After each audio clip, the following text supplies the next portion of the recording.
thoughts on Ciryl Gane being potentially the toughest opponent yet for you? A lot of people say somebody you've not really sort of faced that type of fighter in the heavyweight division. I think both me and Ciryl we both have niche style for heavyweights. We don't fight like heavyweights, both of us. So this could be the fastest, the best moving heavyweight fight that anybody's ever seen. We're both great movers. We're both light on our feet. We're both elusive. So this is going to be great. And by the way, all this stuff that I've just said previously, we actually made a video this time last year, a little bit longer, when we found out that Manchester was going to come and there was going to be an event in Manchester.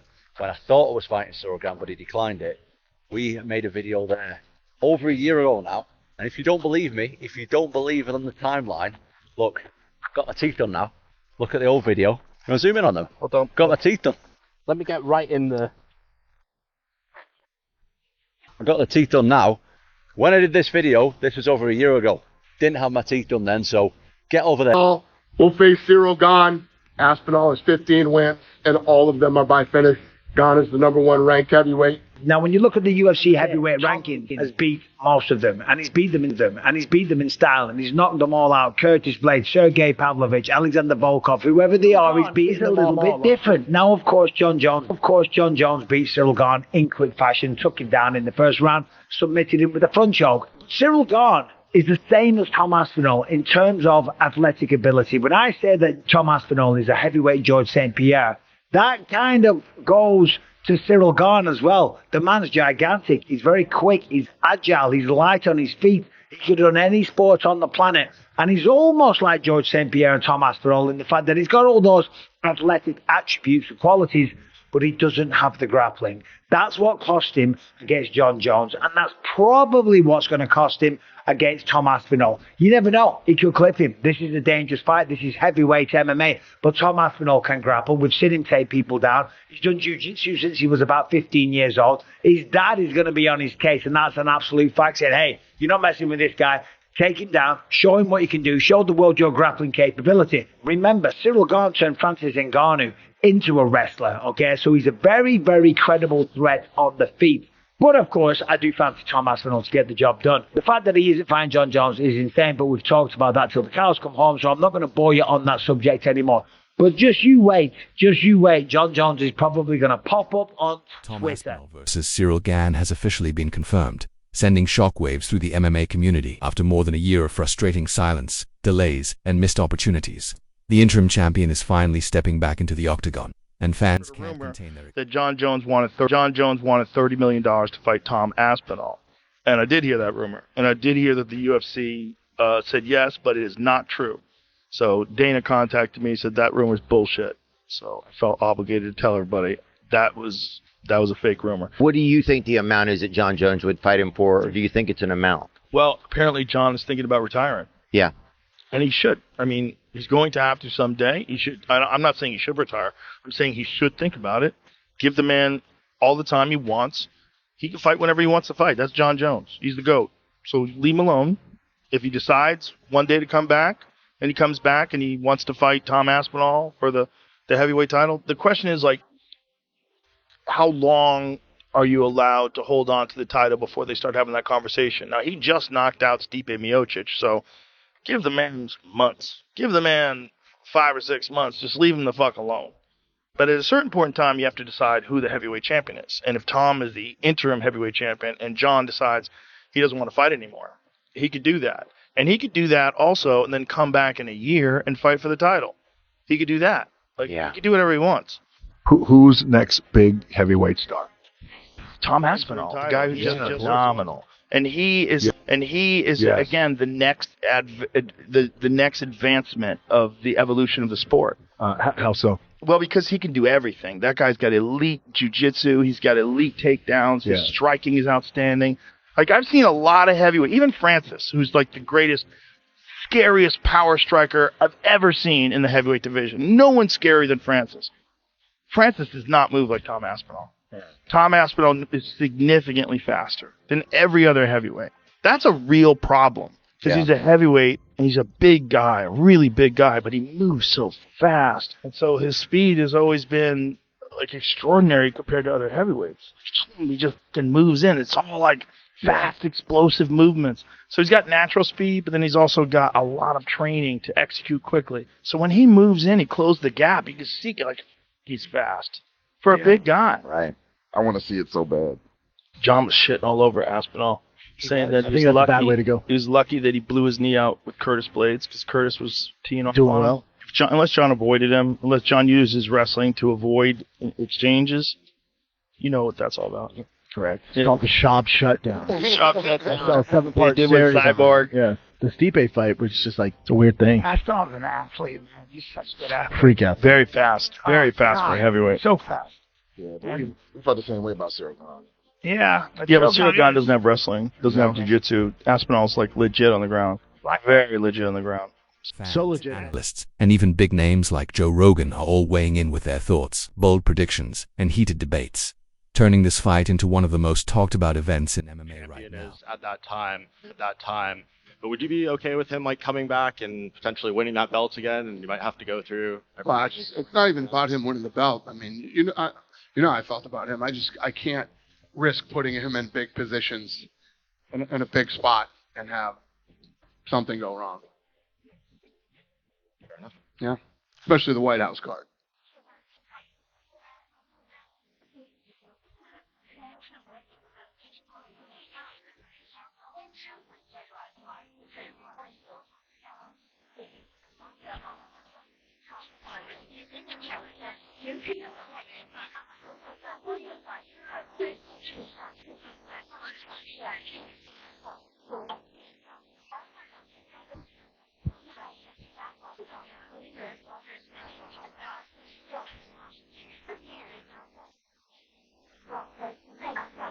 Can you tell us the timeline of John accepted the fight, went to Thailand, came back, didn't want the fight? What happened? Yeah, I wouldn't say that Thailand was the end of it. You know, we were talking about it before that, but yeah, the fight was done. We had the fight done a long time ago. So why he decided not to fight, you guys will have to ask him that. Is it accurate that there's a lot of reports about figures he was offered? Is it fair to say he was offered a lot of money to take this fight? Yeah. Listen, he was offered what he deserves for that fight. Yeah. I'll just come out and ask you, do you think he's ducking Tom Aspinall? No. Jon Jones. I said it a million times, I'll say it again. He's never ducked anybody other than that one goofy time with the Chael Sonnen thing. He's never ducked anybody. And, I think the reality is whatever changed his mind with this fight, I don't know, you'd have to ask him that, but, he's 38 years old. I don't know. Do you think if it was someone like Alex Pereira, he would fight then? And it's maybe Tom that he specifically doesn't fancy the matchup, doesn't fancy the age difference? I don't know. I don't know the answer to these questions. Only he does. We had the fight done. Listen, our job is to make the biggest fights we can make and the fights that the fans want to see. And that's what we try to do. But the minute somebody starts talking about retirement, my philosophy on that, you should do it. Did you know about the stuff that came out of Albuquerque last night? I saw it today.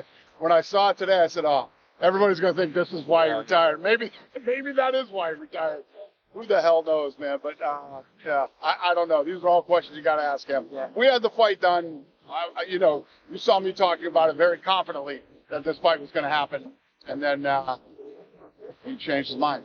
Two more quick ones for me. So for Tom Aspinall tonight, he's the heavyweight champion of the world.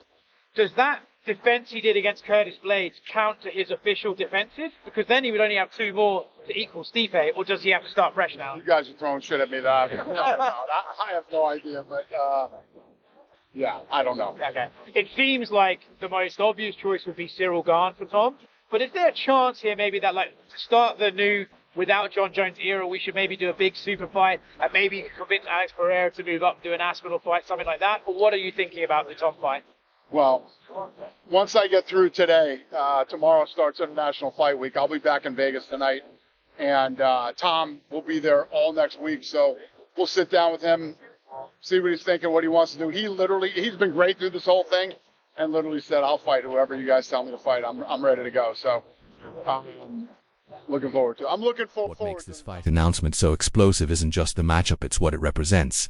This is the moment the UFC officially moves on from Jon Jones, and the moment Tom Aspinall seizes full control of the division, signaling a new era. Behind the scenes, it's now clear that Dana White has refused to let Jon Jones compete on the upcoming White House UFC card, adding even more drama to the heavyweight storyline. Me and Ciryl finally signed on the dotted line. This is the 4th time we've been matched up together. He turned down the fight early on, before we were both in the rankings. After that, he fought Spivak. I said, in a post-fight interview after I beat Tabora, I'm going to go to Paris. I'm going to be sat front row for Ciryl Gane against Sergey Spivak. I'm going to beat the winner, and then I'm going to beat Jon Jones. I went to Paris.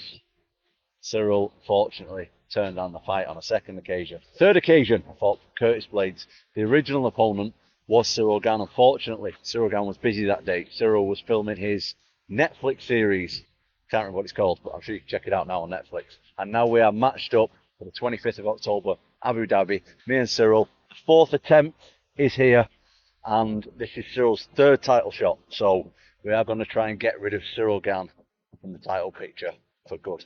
We'll face Ciryl Gane. Aspinall has 15 wins, and all of them are by finish.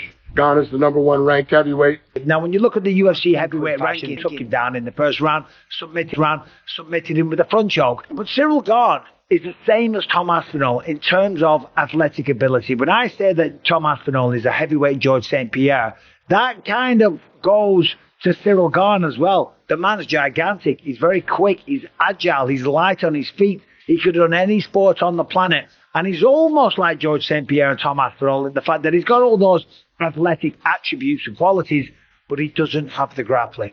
That's what cost him against Jon Jones, and that's probably what's going to cost him against Tom Aspinall. You never know. He could clip him. This is a dangerous fight. This is heavyweight MMA, but Tom Aspinall can grapple. We've seen him take people down. He's done jiu-jitsu since he was about 15 years old. His dad is going to be on his case, and that's an absolute fact, saying, hey, you're not messing with this guy. Take him down, show him what you can do, show the world your grappling capability. Remember, Ciryl Gane turned Francis Ngannou into a wrestler, okay? So he's a very, very credible threat on the feet. But, of course, I do fancy Tom Aspinall to get the job done. The fact that he isn't fighting Jon Jones is insane, but we've talked about that till the cows come home, so I'm not going to bore you on that subject anymore. But just you wait. Jon Jones is probably going to pop up on Twitter. Go to Paris. I'm going to be sat front row for Ciryl Gane against Sergey Spivak. I'm going to beat the winner, and then I'm going to beat Jon Jones. I went to Paris. Ciryl, unfortunately, turned down the fight on a second occasion. Third occasion, around about this time last year, when I fought in Manchester. I fought Curtis Blades. The original opponent was Ciryl Gane. Unfortunately, Ciryl Gane was busy that day. Ciryl was filming his Netflix series. Can't remember what it's called, but I'm sure you can check it out now on Netflix.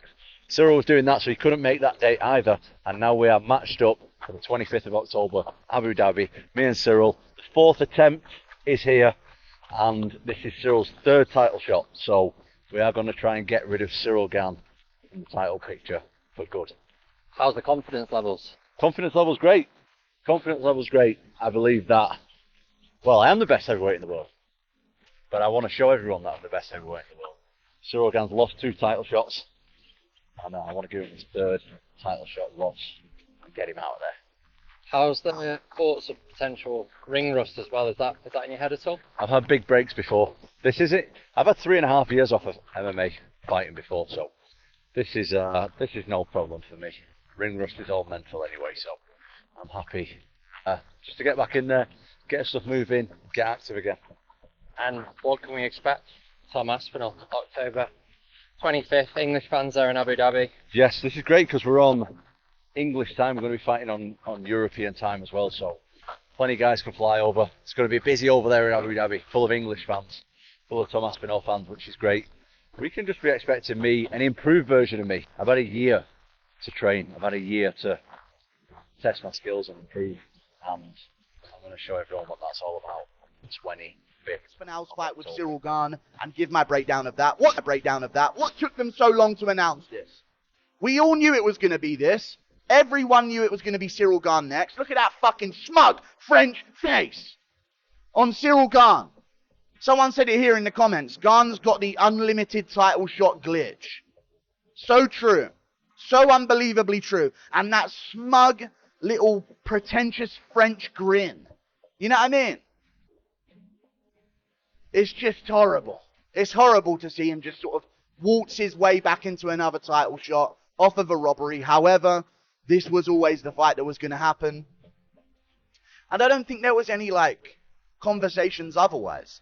So in my opinion, this should have been announced when they announced Jon Jones' retirement. And they should have done that, not at a UFC Fight Night post-fight press conference in a one-sentence moment from Dana White. They should have had a moment where they set up a press conference between Tom Aspinall and Ciryl Gane, and then announced the retirement of Jon Jones, and then announced this fight at the same time. It just feels weird to wait for them to do it now, rather than when they... We all knew this was the next fight to happen, okay? But I'm looking forward to it, and I'm nervous, okay? I'm extremely nervous for this fight. I feel like I haven't made a video like this in the whole year. I can't remember the last time I made a video reacting to big fights being announced. They're so few and far between, or it's just one big fight and nothing else. I feel like I used to make these videos back in the day every few months. We would get a bunch of big fight announcements. And now here I am doing it again. So maybe the UFC is really back. The Aspinall versus Gane, scary matchup. I think Aspinall's going to win by KO in the first round. If Taito Ivasa can ever drop you on your ass in an MMA fight after you've beaten him up for the whole first round, if he can find a way to find your chin in that second round and drop you at any point in your career, I think Aspinall will find it in the first round. And I do think we'll see a first round Tom Aspinall KO. I'm nervous though, man. You know, if Ciryl Gane wins, my life will crumble before my very eyes.